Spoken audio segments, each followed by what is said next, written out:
Hi everybody, James here. I'm going to take you through setting up your Silver Mountain Target S7 server from fresh out of the box, brand new. So first you want to have a decent power source for your S7. I recommend using a battery pack of 20,000 milliamps and has at least a 2.1 amp outlet for the USB-A.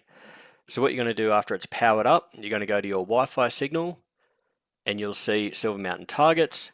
You'll select Connect. Then you'll open up your web browser. I like to use Google Chrome, so I'll open Google Chrome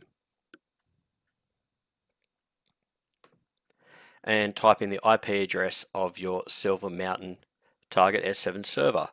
So 192.168.0.47. This brings you to the home page for your Silver Mountain targets. Now, I do recommend when you're setting this up to do it via a laptop. It just makes life a little bit easier than trying to do it from a tablet. So now we're going to log in as admin. To log in as admin, you click on the little man with a tie in the top left of the screen, and it gives you the enter competitor number or username. So we're simply going to type in admin. Once you've typed admin, select OK or hit enter, and we're now in the admin section of the S7 target system. So what we recommend doing is setting a password. To set a password, click again the man with the tie, and you can see here it says password not set. We're going to select change.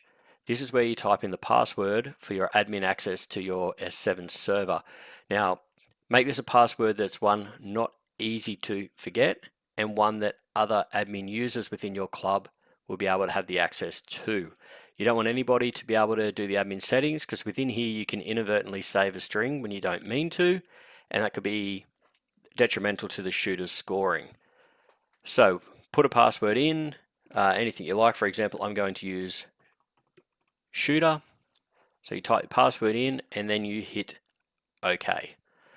And as you see here, it's now given us a password and we're ready to go. So if I log out and go to log back in as admin, it asks now for a password with a pop-up box. So we type our password in and we are into the system. That's how you power up, start up and log in as admin for the first time on your S7 server.